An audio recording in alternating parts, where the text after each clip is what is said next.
안녕하세요. 자, 지금 이 독해 부분을 들어가는데,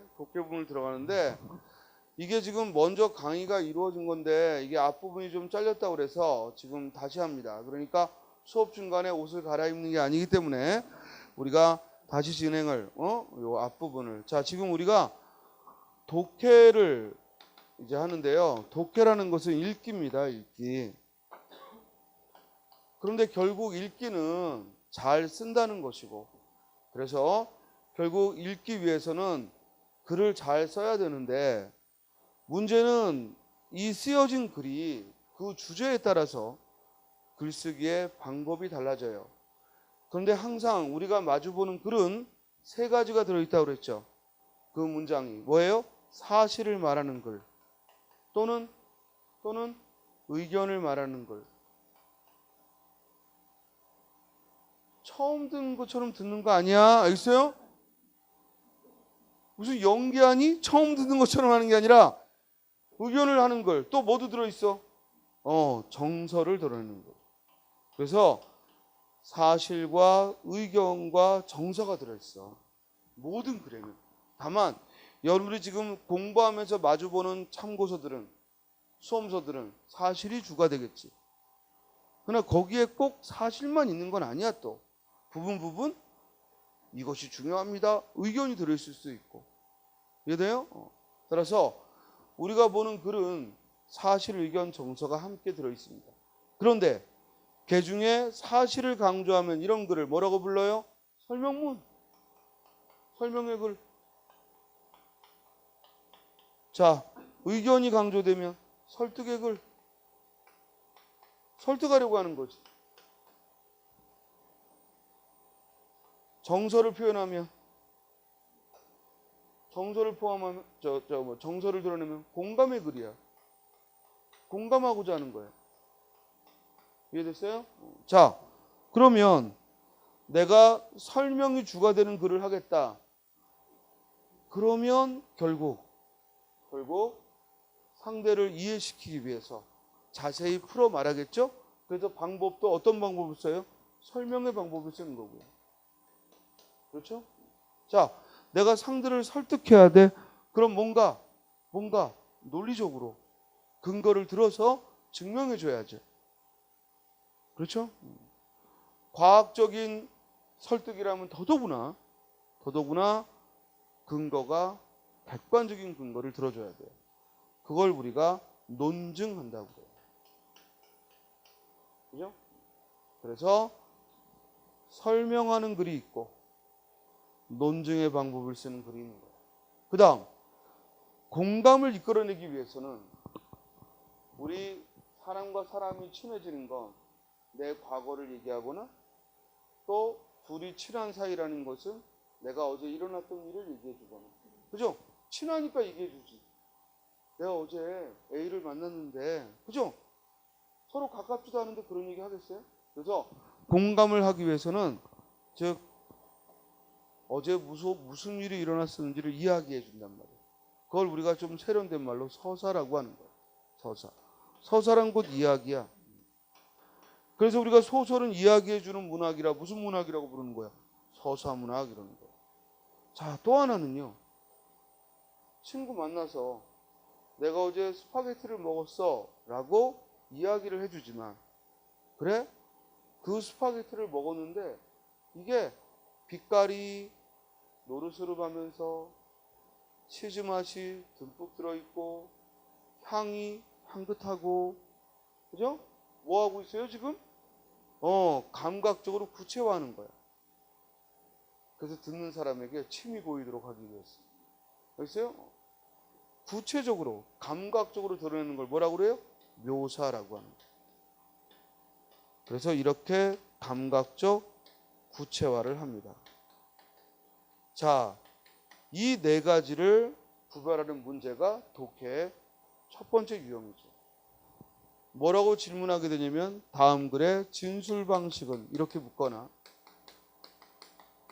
또는 다음 글의 서술 방식을 이렇게 묻거나. 그렇죠? 또는 다음 글의 주제에 걸맞은 말하기 방식은 이렇게 묶거나. 그때는 이렇게 4개를 떠올리면 돼. 이해돼요? 자, 요 다음 문제가 뭐냐? 이제 설명의 종류가 있고 논증의 종류가 있는 거예요. 이해돼요? 그러니까 설명을 했느냐, 논증을 했느냐, 서사가 주냐, 묘사가 주냐, 이건 주제에 따른 주된 글쓰기 방법을 말하는 거고, 좀 더 상위 개념이고, 이보다 좀 더 하위 개념으로 이제 설명을 하는데 어떤 방법을 또 쓰느냐, 그건 어떻게 질문하냐면 설명의 방법이라는 이름으로 질문을 하죠. 이해됐습니까? 그러면 설명의 방법에는 2가지가 있다. 적으면서 듣는 거야. 알겠어요? 지금 전부 앉아가지고 마치 무슨 TV 쳐다보듯이 아무리 지금 빠져있는 부분을 지금 한다고 하더라도 지금 공부예요. 이거 무슨 공개방송 녹화가 아니야. 전부 그냥 똑같이 쳐다보고만 있네. 자, 설명의 방법이에요. 설명의 방법에는 크게 2가지가 있지. 그지? 설명이 썰을 풀어서 분명하게 한다. 이게 설명이야. 그러니까 이해시키려고 자세히 풀어 말하기 위해 2가지 방법이 있는데, 그 설명하려는 대상이 잘 모르는 것일 때 그거를 잘 알고 있게끔 설명하는 건데, 그 대상이 움직임이 없는 것, 그걸 대상으로 설명할 때는 정태적 설명이다. 정태적 설명, 정태적 전개를 하는 거고, 반면에 그 대상 자체가 움직임이 있어. 그 움직임이라는 것은 시간이 흐른다 이 말이지. 대상 자체가 시간이 흘러 변하는 걸 설명할 때는 뭐라고 그래? 동태적 방법이라고 해요. 그래서 정태적 방법의 방법과 동태적 방법의 설명 방법을 구별하는 게 또 한 문제죠. 자, 동태적인 방법은 3가지라고 했어. 3가지 뭐예요? 서사, 또 과정, 또 인과. 서사, 과정, 인과라는 이 3가지 방법. 서사는 뭐 하는 거야? 이야기하는 거야. 선생님, 아까 얘기한 진술 방식의 서사와 뭐가 다릅니까? 똑같아. 다를 거 없어. 그런데 설명할 때 그 하위 요소로서도 이야기를 섞을 수가 있다고. 이해돼요? 이건 이야기가 목적이고, 이건 뭐야? 설명이 목적인데 이야기의 방법을 쓴 거고. 그러나 문제 푸는 여러분들 입장에서 똑같아. 알겠습니까? 자, 또 과정은 뭐 하는 거예요? 과정은 어떻게 진행되는지, 그 순서나 차례를 말하는 거야. 그렇죠? 인과는 잘 알다시피 뭐예요? 원인과 결과를 말하는 거지. 그래서 서사, 무슨 일이 벌어졌는지, what, 무슨 일이 벌어졌는지. 과정, how, 어떻게 즉 이루어졌는지. 인과, why, 왜 일어났는지. 그래서 이거를 2W1H라고 해요. 누가? 내가 그만 만든 거야. 그래서 즉 왜, 그리고 무엇을, 그리고 어떻게. 무엇을 어떻게 왜, 이걸 우리말로 서사, 과정, 인과라고. 이걸 우리나라 학자가 만든 게 아니라 외국 놈이 이렇게 만든 거야. 알겠어요? 그걸 우리는 또 번역을 해와서 서사, 과정, 인과라고 한 거예요. 그러니까 글의 전개 방식 같은 이런 이론은요, 영어로 된 게 훨씬 명료한 설명이에요. 우리로 얘기하면 자꾸 이것저것 얘기해야 돼. 이게 한자어라. 서사 그러면 이게 뭘 서사? 알겠어요? 서서 뭘 사냐? 그죠? 모른단 말이에요. 그러니까 이걸 근데 what 그러면 금방 알아듣거든. 무엇을 말하느냐. 그렇죠? 그래서 서사, 과정, 인과. 그 다음 정태적 방법은 이제 가장 설명의 기본이 뭐냐면 어떤 낱말의 뜻을 말해주는 거예요. 그 낱말의 뜻, 본질을 말해주는 걸 뭐라고 그래요? 정의라고 하죠. 정의의 방법이 있죠. 그래서 자유시를 설명하려고 해요. 자유시란 내 제휴를 갖춘 우무문학이다. 자유시란 내 제휴를 갖춘 우무문학이다. 이 말은 뭐냐면 외형률이 아니라 이미 정해져 있는 외형률이 아니라 그 시 내재적인 운율에 따라 쓰여진 것. 또는 자유시와 비슷한데 산문시는 그럼 뭐냐? 산문시는 내재율을 갖추었는데 아예 행과 연의 구별도 없으면 산문시.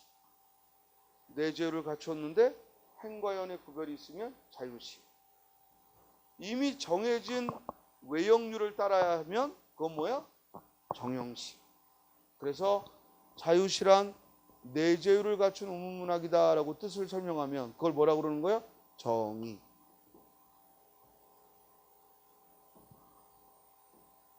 방금 그러고서 쓰임이 자유시가 산문시와 왜 다른지. 산문시는 내재율을 갖췄다는 공통점이 있지만 행과 연의 구별이 없이 쓰면 산문시. 행과 연의 구별을 하면 자유시. 또 자유시와 정형시가 다른 점은 자유시는 내재율을 갖췄고 정형시는 외형률을 갖췄다. 자, 어떤 설명을 한 거야? 비교, 대조한 거. 이해돼요? 비교, 대조한 거. 시에서 자유시와 정형시가 산문시가 선생님 저는 구별이 잘 안 되는데요. 그래서 선생님이 이해시키려고. 자, 그러면 네가 아는 시 중에 윤동주의 서시를 떠올려봐라. 하늘을 우러러 한 점 부끄러운 목소리. 그 서시를 떠올려봐라. 그리고 네가 아는 것 중에 정몽주의 단심간을 떠올려봐라. 이 몸이 죽고 죽어 100번 고쳐주고. 그러면 정몽주의 그 시조는 정몽주의 시조뿐만 아니라 시조라고 부르는 것들은 모두 3장 6구 45조를 따라야 돼. 3장 6구 45조라는 그 형식을 따라야 돼. 그러니까 시조는 뭐다? 이미 정해진 운율을 따라가니까 뭐다? 정형시고. 반면에 윤동주의 서시는 정해진 운율을 따라간 게 아니라 쓰고 싶은 대로 행가리를 하면서 쓴 거예요. 그러니까 뭐다? 자유시다. 산문시는 조지훈의 봉황수라는 시를 보면 벌레 먹은 두리기둥 낡은 단청 비둘기와 뻐꾸기도 둥주리를 마구 쳤다. 전혀 줄가리를 안 하고 그냥 쭉 글 쓰듯이 쓴 거야. 그걸 산문시라고 한다. 자, 선생님이 어떤 지금 방법을 쓴 거야? 뭐 한 거야? 예시한 거죠. 예시도 중요한 설명 방법이 되죠. 이해돼요? 자, 이제 좀 자유시, 정형시, 산문시를 알겠느냐 했더니 학생이 아직도 그러면 결국 자유시, 산문시, 정형시는 시 안에 그러면 하위 용어니까 그렇지. 마치 한 가족 속에서 형제들과 같다. 큰형, 작은형, 셋째. 그죠? 그 집안의 첫째, 둘째, 셋째 같은 거다. 이해돼요? 그럼 뭐 한 거야 지금 선생님이 설명문법상? 유추한. 비유하여 설명한 거지. 이해됐어요? 그럼 이제 좀 알겠느냐 그랬더니 예, 이해 좀 알겠어요. 그러면 시의 종류에는 형식상 자유시, 정형시, 산문시가 있다고 했는데 그럼 내용상 뭐가 있나요? 시의 종류를 내용을 기준으로 하면 서정시와 서사시와 극시가 있단다. 시를 형식상 분류하면 자유시, 정형시, 산문시라면 시를 내용상 분류하면 서성지, 서사지, 극시가 있단다. 자, 지금 선생님이 뭘 설명한 거예요? 어떤 설명 방법을 쓴 거야? 분류한 거죠. 분류한 거. 이렇게 분류는 그 종류를 말하는 거예요. 그리고 그 분류를 다른 말로 뭐라고도 한다? 구분이라고도 하는 거예요. 다만 이 구분과 분류는 오로지 문장을 쓰는 순서만 달라. 시는 형식상 자유시, 산문시, 정형시가 있다. 이러면 구분. 자유시, 정형시, 산문시는 형식상 시의 종류다. 이러면 뭐야? 분류. 그러니까 평소에는 우리가 굳이 구별할 필요 없는데 굳이 나눈다면 하이어를 상이어로 묶어가며 설명하면 뭐야? 분류. 상이어를 하이어로 나누어가며 설명하면 뭐야? 구분이라고 한다. 그랬더니 학생이 선생님 그럼 분석은 뭐예요? 이 가상의 학생은 매우 똑똑하죠. 알겠어요? 계속 끊임없이 정확한 질문을 하고 있어. 분석이 뭐예요? 그랬더니 시를 분석한다고 하면 시는 사상과 감정이라는 걸 내용으로 해서 언어라는 걸 형식으로 삼고 그리고 운율과 이미지를 그 방법으로 삼는단다. 즉 형식과 내용에 있어 언어를 형식으로, 내용은 작가의 사상과 감정을, 그리고 거기에 시만의 독특한 운율과 이미지가 결합하면 시가 된단다. 선생님이 지금 어떤 설명 방법을 쓴 거예요? 분석을 한 거죠. 이해됐어요? 시를 형식상 자유시, 산문시, 정형시로 나눈다. 이건 분류고, 시는 운율과 이미지와 그리고 생각과 감정으로 이루어진 언어다 하면은 이건 분석한 거죠. 이해됐습니까? 그래서 분석이라는 건 그렇게 그 구성 요소로 나누는 거야. 조금 전에 분류가 종류로 나누는 거라면 분석은 구성 요소로 나누는 거다. 이걸 분석이라고 한다. 알겠죠?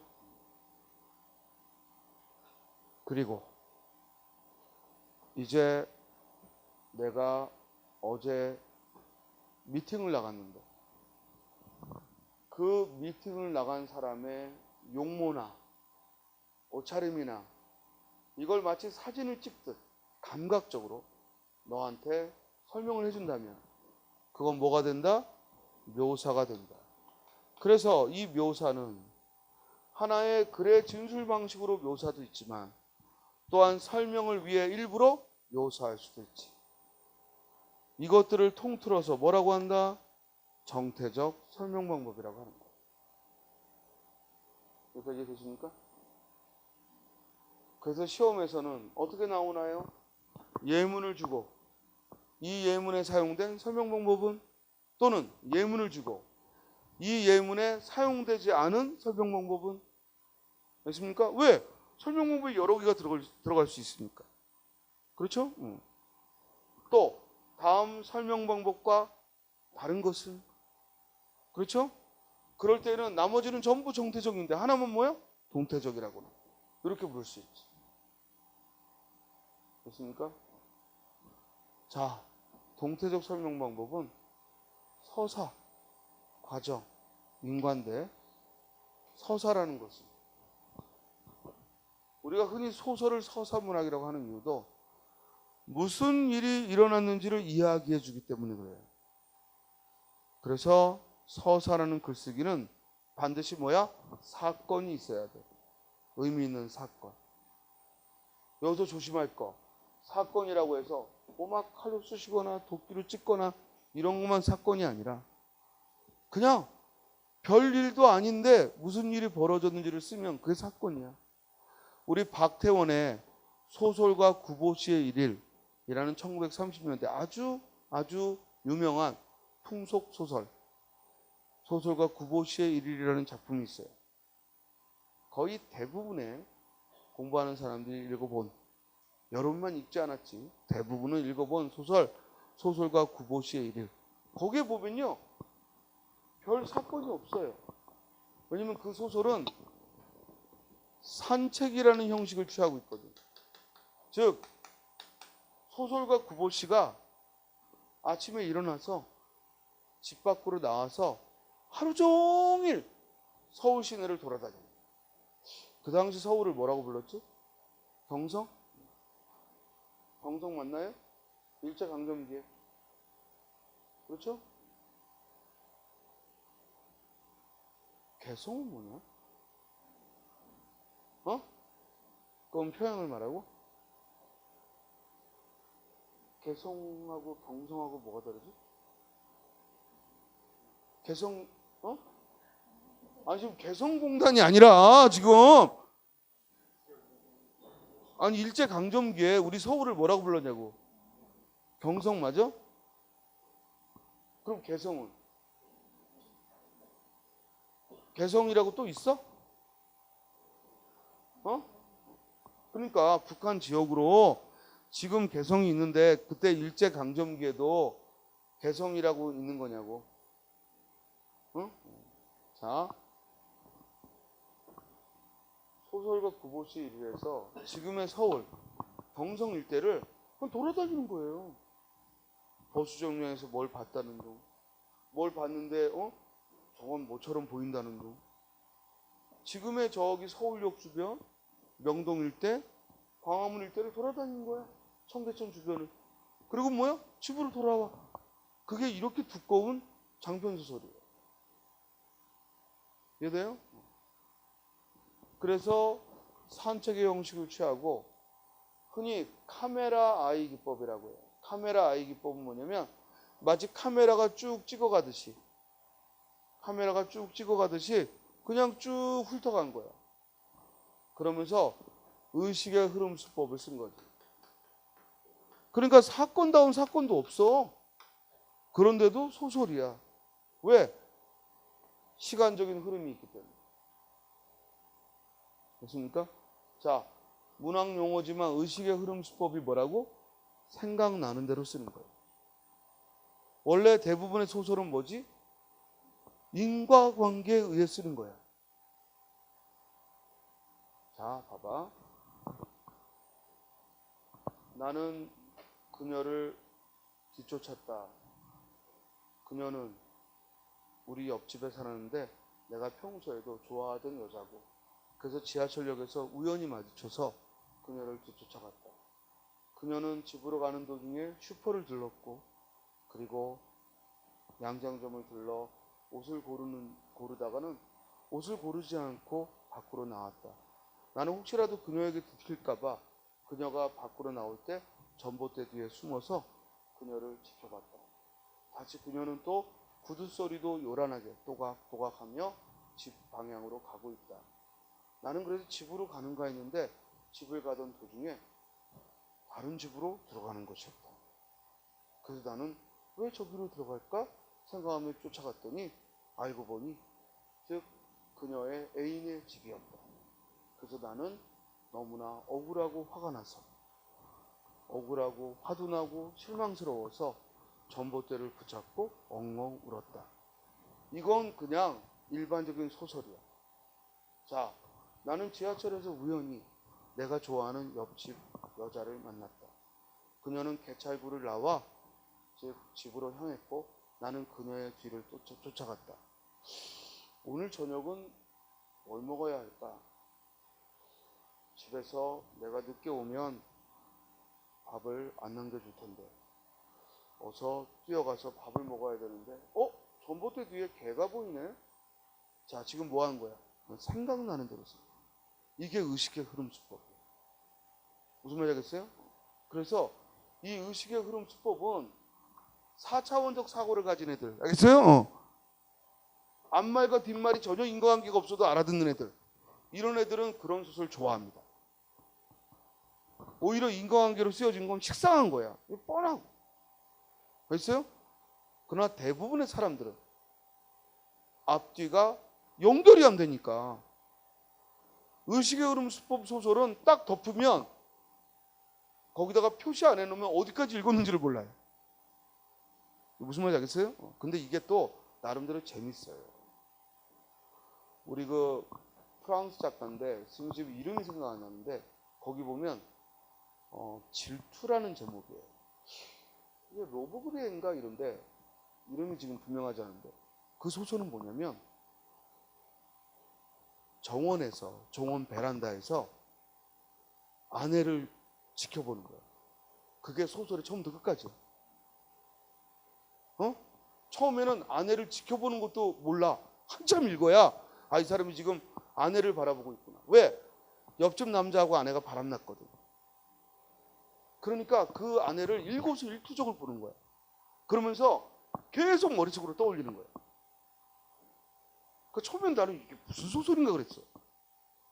그래서 그 책의 뒷페이지를 봤더니 이게 워낙 유명한 소설이라 사긴 샀는데 책의 뒷페이지를 봤더니 한 남자의 집요한 질투. 그 제목이 질투예요. 그런데 이게 왜 질투를 일으키는지도 끝까지 가야 옆집 남자하고 질투를 했다는 게 바람난 거를 질투한 거다. 이걸 눈치챌 수 있지. 그 앞에는 몰라. 왜? 아내를 집요하게 따라가요, 시선이. 아내가 설거지를 하면 그 설거지하는 손짓, 몸짓 계속 쫓아가. 그러니까 그냥 보면은 뭐야? 이거 무슨 스토커의 시선 같은. 그리고 마침 그때 옆집 남자가 뭘 빌리러 와요. 그랬더니 아내의 옆집 남자를 보는 시선, 입술의 모양, 귓볼이 빨개지는 모습, 머리카락이 흔들리는 거, 이걸 쭉 쓰는 거야. 그러니까 처음에 이유를 몰랐을 때는 이 미친놈 아니야? 이게 지금 뭐 하는 거지? 근데 마지막에 가서는 꽝 하는 거야. 뭐냐? 질투에 사로잡히면 그 상대를 우리가 너무너무 좋아해도 끝없이 탐색하지만 또한 뭐야? 그보다 더 집요하게 탐색하는 건 질투의 시선이야. 그래서 화가 난다는 말이 한마디도 없는데 이 소설 전체가 뭐야? 남편의 화가 난 모습을 보여줘. 우리나라의 통속 소설이면 뭐겠어? 잠깐만 비속어로 쓰면 전현이 아무렇지도 않은 듯 설거지를 하고 있다. 여기서요? 저 새끼가 아무렇지도 않은 듯 우리 집을 방문했군. 어떻게 저걸 쑤셔버릴까? 뭐 이렇게 썼겠지. 근데 거기에는 한마디도 없어. 한마디도. 그래서 소설 끝까지 갔을 때야 비로소 괜히 비속어를 쓴 것 같다. 그래서 마지막까지 가서야 그거를 파악할 수 있거든. 자, 결국 서사라는 것이 꼭 의미 있는 것만이 아니라 사건이면 돼. 그리고 그 의미는 꼭 대단한 사건이 아니라 내가 바라보는 시각. 그게 바로 사건인 거야. 여기까지 이해했어요? 그래서 그랬던 거구나 하고 이해하게 되는 거야. 그러니까 과정을 모르니까 우리는 다른 나라 사건을 뉴스, 해외 토픽에서 봐도 시큰둥한 거예요. 왜 돼요? 아니 왜 예루살렘을 이스라엘의 수도로 인정했다고 하는 트럼프의 발언이 3차 대전을 유발할 만한 그런 망언인가? 우리는 그 과정을 모르니까 그냥 결과적인 것만 보고 트럼프 이상한 새끼네? 이렇게만 얘기를 하지. 왜 그게 아랍민들에게, 더구나 미국과 굉장히 우호적이었던 사우디아라비아까지 즉 험한 말을 하면서 우리에 대한 모욕이다라고 저렇게 하는지, 그 과정을 모르니까 우리는 그런 거예요. 따라서 어떤 걸 이해하려면 과정을 말해줘야지. 어떻게 진행됐는지. 이런 글쓰기를 과정이라고 하고요. 또 하나는 뭐야?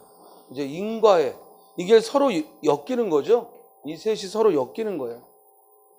사실은 어떤 사건이 일어났는지 그게 어떻게 진행됐는지 거기엔 당연히 뭐야? 왜 그런 일이 벌어졌는지.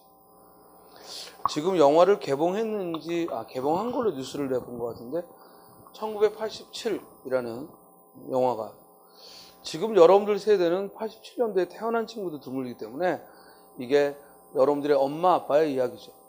스님 세대들의 이야기인데 1987년이면 스님이 대학 군대 가기 직전이죠. 지금 88년도에 갔으니까. 그래서 그때 스님도 대학 2학년인가 3학년인가 이랬는데 그때 그 과정을 누구보다도 곁에서 일부 뭐 참여라는 말도 하기 좀 그렇고 왜냐면 하여간 그 상황을 봤는데 그걸 이제 영화로 풀고 어떻게 진행되고 할 때도 항상 왜라는 요인이 왜 그때 대학생뿐만 아니라 그 엄격한 군부 독재 그런 시대에 어떻게 총칼을 가진 군인들이 대학에 상주했던 그 시대에 대학생들은 젊으니까 용감하다고 나왔다 하지만 왜 버스를 타고 가던 시민들이 손을 흔들고 왜 버스 기사들이 경적을 울리고 그리고 왜 택시 기사들이 줄지어서 광화문에 모이고 왜 직장 갔던 사람들이 점심시간에 뛰어나와서 같이 대학생들을 응원하고 왜 남대문 시장 통에 있던 상인들이 지나가는 대학생들을 숨겨주고 빵을 주고 했을까? 거기에 일어났던 공통된 이유는 뭘까? 단지 대학생 한 명이 고문받다 죽은 건데 사실은 늘 일어났던 일인데 박종철이 처음은 아니었는데 이번 박근혜 탄핵 때도 마찬가지고 대응하는 놈이 국민을 무시하는 순간 우리가 자존심에 상처를 입는 순간 우리 국민은 들고 일어나는 그런 특징이 있어요. 그때도 신문기사 한 사람에게 걸렸어요. 즉 몰래 시체를 빼돌리는데 고문을 받다 죽은 것. 그런 일은 비일비재했습니다. 그런데 마침 신문기자 하나가 서울대 대학생 박종철이 고문으로 죽었다. 그랬더니 당시에 경찰 관계자들 그리고 검찰 관계자들이 3일 후에 발표를 합니다. 그 유명한 책상을 탁 하고 쳤더니 이 새끼가 억 하고 죽더라. 그전에도 거짓말은 많았어요. 뭐 이래서 죽었다, 뭐 벼랑에서 떨어져 죽었다, 뭐 철길 건너다 죽었다. 멀쩡한 대학생이 철길을 밤에 왜 건너? 그리고 왜 하필이면 걔가 경찰에 쫓기던 애들이. 다 의문사들이 많아요. 그런데 이건 설명을 안 하는 이만 못한 거예요. 80 먹은 노인데도 책상 딱 치면 아유 깜짝이야 이 새끼야 이러지 죽어요? 그리고 그렇게 해서 돌연사가 있다 하더라도 어떻게 온몸이 멍자국이고 몸이 부어있고 물고문에 국민들이 거기서 빡돈 거예요. 아, 이 새끼들이 정말 우리 개무시하는구나. 그래서 들고 일어난 겁니다. 그리고 거기에 드디어 이제 정당들이 참여를 하죠. 그때는 전설 같은 사람들이었던 김대중, 김영삼 이런 사람들이 이제 목숨 걸고 나옵니다. 맨 앞에 앞장서서. 그리고 그때 맨 앞에 앞장섰던 대부분이 지금 정부를 끌고 있는 사람들입니다. 그때 대학생을 이끌었던 임종석이 지금 대통령 비서실장이고 그리고 그때 활약했던 이제 여러 단체들의 조직의 대장들이 지금 이 정부의 중심 인물들이에요. 즉 이건 결과론적이지만 그들이 그럼 이렇게 먼 훗날 장관도 하고 비서실장 대통령도 하려고 했을까? 그건 아무도 모르는 거지. 다만 그때는 국민들의 뜻에 따라서 그래도 좀 배운 사람들이 그래도 좀 조직을 꾸려가는 사람들이 앞장을 섰기 때문에 그러니까 결국 1987이라는 영화를 선생님은 아직 못 봤지만 그 속에는 세 가지가 들어있을 거야. 무슨 사건이 벌어졌는지, 또 하나는 어떻게 진행됐는지, 우리가 궁금해했던 것들, 그리고 또 하나는 뭐야? 왜 그런 폭발적인 일이 벌어졌는지. 박정철 고문치사 사건이 어느 정도 국민들의 저항으로 퍼지고 있을 때 또 한 번 이한열이라는 20살 청년이 시위하다가 교문 앞에서 그것도 최루탄에 직탄으로 맞고 쓰러진 걸 카메라 기자가 찍어요. 그게 신문에 대문짝만하게 실립니다. 우리는요 4.19 때도 그렇고 이 5.18 때도 그렇고 이번 세월호 참사 때도 그렇고 박근혜 탄핵 때도 그렇고 젊은이의 희생이나 내 자식일 수도 있는 아이들의 죽음이나 모욕, 이걸 보면 모든 국민이 들고 일어납니다. 이번 박근혜 탄핵의 시발점은 제 개인적으로 볼 때는 정유라의 망언이었습니다. 부자 엄마 아빠 두지 않은 걸 후회해라. 내가 말 잘 타서 대학에 온 거? 그럼 엄마 아빠가 부자라서 온 거다. 그것도 능력이다.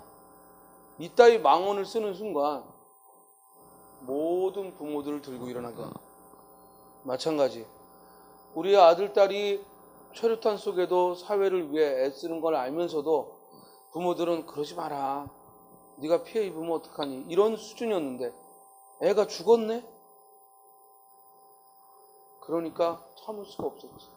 더구나 그 죽음에 대해 국가가 사과하는 게 아니라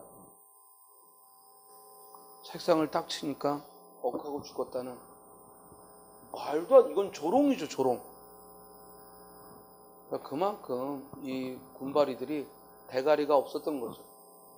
그게 3일 회의하고 나온 결과예요.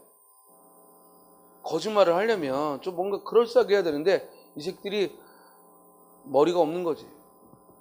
그리고 뭘 변명한다는 게 싫었을 거예요. 아, 그냥 닥치고 있지. 왜 우리가 이걸 나가서 떠들어야 돼? 없던 일로 하면 될걸. 그전에는 그랬는데. 그죠?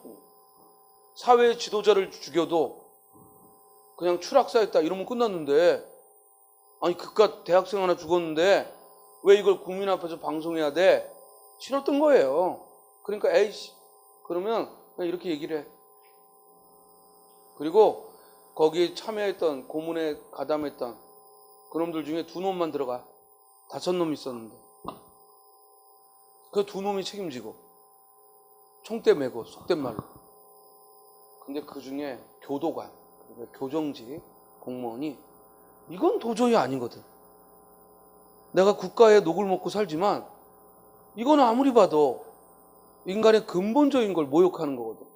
그래서 이 사람이 메모를 씁니다. 그걸. 그리고 그 당시에 사상범으로 갇혀있던 정치인 중에 한 명에게 실제로 저쪽에서 이런 일이 벌어졌다. 원래 5놈이 참여했는데 2놈만 지금 책임을 진다. 그러니까 이 사실을 다시 그 사람이 천주교 정의구현사재단, 즉 천주교 정의구현사재단에 몰래 면회 왔을 때 전해줍니다. 그러면서 천주교 정의구현사재단이 발표를 하죠. 정부의 발표는 모두 거짓이다. 그리고 정부는 즉각 사죄하고 사퇴해라. 그래서 전두환이 닥쳐 임마 안 해. 그리고 헌법도 안 바꿔. 그냥 대통령 직선제 안 해. 이렇게 발표를 합니다. 여기에 모든 국민이 빡돈 거예요. 그래서 사흘 뒤에 노태우가 그럼 대통령 직선제 하겠다 이러고 나왔던 게 6.29고 6.25 선언, 6.29죠? 6.29 선언이고. 그러면서 이제 사실은 국민들이 분노가 좀 잦아들었죠. 지금 생각하면 머리 좋게 군 건데 전두환은 나중에 지가 그거 시켰다고 하는데 그 정도 머리는 없는 것 같고, 어쨌든 저놈들 기득권들이 결국에는 막바지에 몰리니까 국민의 직선제 멸망을 받아들였지. 여러분들은 잘 모르겠지만 예전에는 우리가 누굴 뽑으면, 그러니까 국회의원 같은 놈들을 뽑으면 이게 통일주체국민회의라고 하는데 이 새끼들이 체육관에 모여서요 대통령을 뽑았어요. 그러니까 쉽게 말하면 국회의원들이라고 여겨지는 놈들이 모여가지고 투표해서 대통령을 뽑았다고. 그러니까 몇 프로가 나와? 막 99%, 100%에 육박하는. 그래서 전두환이 되고 박정희가 되고. 근데 어찌됐든 즉 그 원인과 결과에 대해서, 그리고 사실은 같은 사건을 보는 사람들이 입장이 다 다르잖아. 지금 이 1987년의 이 일이나 지금 박근혜 탄핵도 다른 쪽 입장에서 이 사건을 보면 또 다른 모습이야. 무슨 말인지 알겠어요? 그렇기 때문에 어떤 하나의 의견이 영화로 만들어지고 책으로 만들어지는 거지. 그래서 이번 영화도 스님은 아직 못 봤지만 이 세 가지를 다뤘을 거야. 그리고 그 중에 뭐가 하나 부족하면, 만약에 스님이 영화를 봤는데 이 셋 중에 뭐가 하나 부족하면 또 욕을 하겠지. 쓰레기 같은 새끼들은. 그러나 이 셋이 또 잘 형상화되면 또 연락이 칭찬하겠지. 개인적으로. 무슨 말 하겠어요? 그래서 그러니까 지금 이 감독이 어떤 감독이 만드는지 모르겠지만 아직은 제가 내용을 안 봐서, 근데 분명히 이 1987 또 다른 입장에서 또 쓸 수 있는, 또 만들 수 있는, 그렇죠? 우리가 세월호 문제도 다른 시각으로 또 바라봤을 때는 또 다른 의미를 던질 수 있고, 그리고 이번에 제천인가요? 그 화마 불이 나가지고 엄청난 일원입니다. 그것도 대낮에 욕탕에 있던 이상하게 여성들이 주가 되고 이분들이 참사를 당했는데, 그 사건 역시도 어떻게 바라보느냐에 따라서 다른 시각에 여러 가지가 가능하죠. 나 이번에 제일 웃겼던 게 그 목사님 두 분이 돌아가셨다니. 응? 우리가요 아무리 개차반이라 하더라도요 사람의 죽음 앞에서 나쁜 상상은 걱정 안 하는 게 좋아요. 아니 대낮에 왜 목사님들이 사우나에 갔냐? 말이 돼요? 아니 목사님들이 대낮에 사우나 못 가요? 나는 그거 듣고 아무리 기독교 싫어도 그딴 식으로 말하면 안 되지. 그럼 목사님들은 무슨 사우나도 신도들 데리고, 그죠? 사우나에서 다 벗은 다음에 이래야 돼요? 참나, 그거는 말도 안 되는 그런 논쟁이 뭐 인터넷에 있대길래 집안에서 내가 들었어요. 그래서 그럼 병신들이 있나 그랬어요. 천벌 받는다 그것들. 한 사람의 죽음은 어떤 이유가 됐든, 그럼 예를 들어 노숙자가 몰래 사우나에 들어가서, 그죠? 안 나가고 그걸 버티고 있다가 죽었어.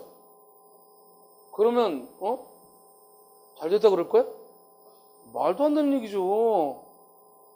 이 세상에 어떤 이데올로기도, 어떤 의견도, 어떤 배움도요 생명 앞에서는 생명을 모욕할 자격은 없죠. 선생님 생각은 그래요. 뭐 민주주의를 위해 널 처단한다? 있을 수가 없는 일이에요. 생명보다 더 귀한 이데올로기가 어디 있어요? 그럼 말도 안 되는 얘기지. 그런데 하물며 아니 멀쩡한 목사님들 두 분이 그 와중에 돌아가셨는데, 그러면 애도는 못할 망정 아유 천국에 가셨기를 하고 이런 말은 못할 망정, 아니 왜 낮에 목사들이 사우나에 갔대? 낮에 가봐 많어. 거기 목사도 있고 교사도 있고 동네 아줌마도 있고 아저씨도 있고. 일일이 물어볼 거예요? 그리고 낮에 가는 직업은 따로 있어요? 말도 안 되는 얘기지. 그럼 만약에 골프장에서 불이 났어. 근데 거기 대낮은 아니겠구나, 새벽이나 이럴 때. 근데 거기 막 목사님들이 섞여 있고 스님이 섞여 있어. 그죠? 근데 골프장에서 산사태가 나서 다 죽었대. 욕하고 싶은 마음이 여기까지 들지라도. 알겠어요? 욕하면 안 돼. 왜? 죽었잖아. 죽음 앞에서 네가 얼마나 잘났다고. 사정을 우리가 모르잖아. 거기 스님이 왜 갔는지, 목사님 왜 갔는지. 우리가 상식적으로는 스님이나 목사님이 무슨 골프를 쳐 새벽부터 이해가 안 되지. 그러나 모르잖아. 그리고 우리가 결정적인 건 뭐야? 기자의 기사잖아. 우리가 가서 본 것도 아니고 이 기자 새끼가 전직 목사였고 전직 스님이었는데 그렇게 쓴 건지, 아니면 그냥 머리가 없으니까 아, 스님인가 보다 이렇게 썼는지 모르는 거 아니야. 그래서 생명 앞에서는 함부로 말하면 안 되고. 자, 그래서 이런 움직임이 있는 것, 이는 서사, 과정, 인과라는 방법. 이해했죠? 그걸 우리가 찾아내면 돼. 지금 스님의 얘기 속에서 여러분들이 아, 이건 원인을 말하니까 인과구나. 아, 이건 어떤 일이 벌어지는지 말하니까 서사구나. 어떻게 진행되는지 말하니까 이제 과정이구나. 이해됐죠? 이게 우리가 여기서 알아야 될 이론의 전부예요. 그리고 또 하나가 이제 설득의 방법이죠. 그죠? 그래서 연역법, 귀납법, 그리고 변증법이 어떻게 다른가? 이걸 알면 이론은 더 이상 할 게 없어요. 그리고는 이제 정말 말 그대로 독해인데, 이제 잠깐 쉬었다가 독해를 할 때는 선생님이 정말 말 그대로 시험장에서 우리가 마주쳤을 때 어떻게 글을 읽고, 그리고 독해한다는 건 또 그동안 우리가 앞서 배웠던 문법적 지식이나 이런 어문 규정의 지식을 어떻게 독해에 활용할지, 이런 점들을 좀 관심을 가지고 보도록 합시다. 잠깐 쉬었다 하죠.